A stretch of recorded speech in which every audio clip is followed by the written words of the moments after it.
नमस्कार दोस्तों, स्वागत है आपका मेरे YouTube channel World Now by Pawan Lakesar पे। आज हम डिस्कस करेंगे रफ़ा बॉर्डर के बारे में, जो कि इजिप्ट के साथ गाज़ा में खोला गया है। यहाँ पे गाज़ा के लोगों को क्या क्या इसमें बेनिफिट मिलेंगे और यहाँ पे क्या क्या रूल्स एंड रेगुलेशंस लगाए गए हैं, मैं पूरा इस वीडियो में आपको बताऊँगा। आप एंड तक जुड़े रहिएगा।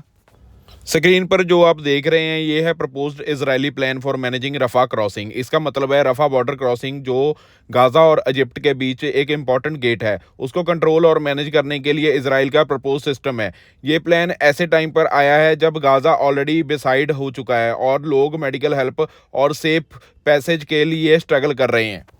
इस ग्राफिक में ऊपर एक सैटेलाइट इमेज को दिखाया गया है जो जनवरी 23, 2026 को ली गई है। सोर्स है प्लैनेट लैब्स।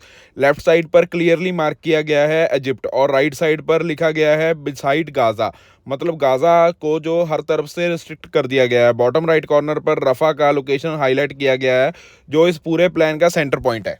ग्राफिक का अगला हिस्सा बताता है कि entering Gaza process is harder to enter. इसका मतलब है कि गाज़ा के अंदर जाना बहुत ही मुश्किल होगा क्योंकि यहाँ पर मल्टी लेयर सिक्योरिटी और अप्रूवल्स रखे गए हैं।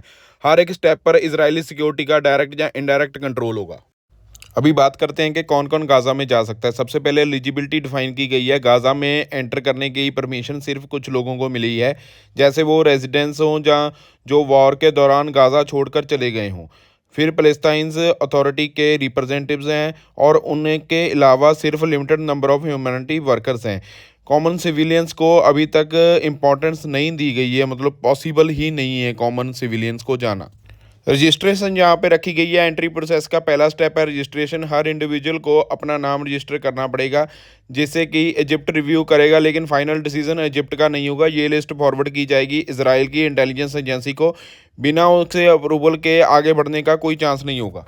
अप्रूवल के बाद ट्रैवलर को जाना पड़ेगा एक चेक पॉइंट पे जो जॉइंटली रन किया जाएगा पैलेस्टाइन अथॉरिटी और यूरोपियन यूनियन के रिप्रेजेंटेटिव्स के द्वारा। इसके बाद आता है सबसे strict sensitive face, multi point Israel check point.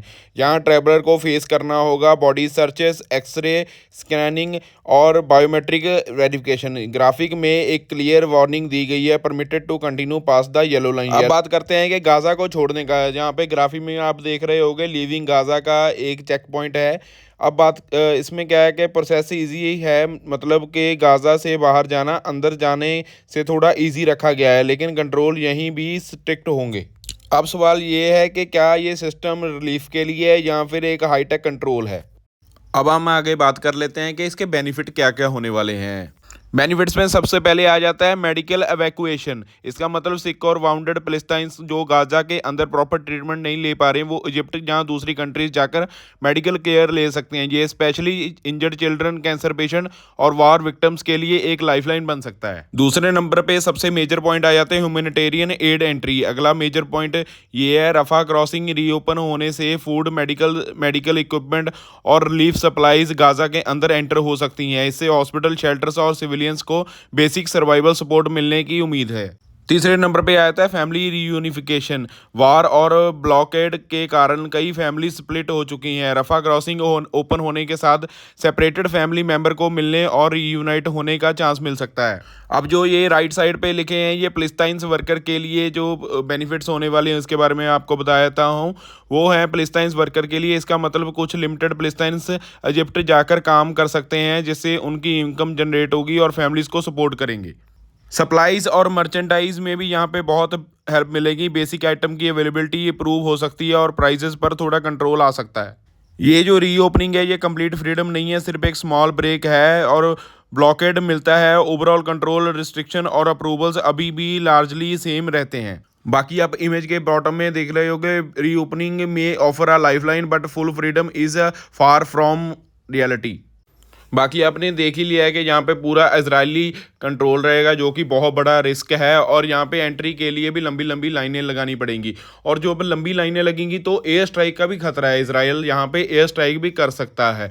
तो यहाँ पे क्या है कि लिमिटेड एक्सेस है और लिमिटेड ही एड्स मिलेंगी आपको। ठीक है, ये मैंने पूरा एक्सप्लेन कर दिया है कि जो क्रॉसिंग खुली है उसके क्या बेनिफिट हैं और क्या नुकसान हो सकते हैं। और आगे आने वाली वीडियोज़ के लिए सब्सक्राइब कर लो और चैनल को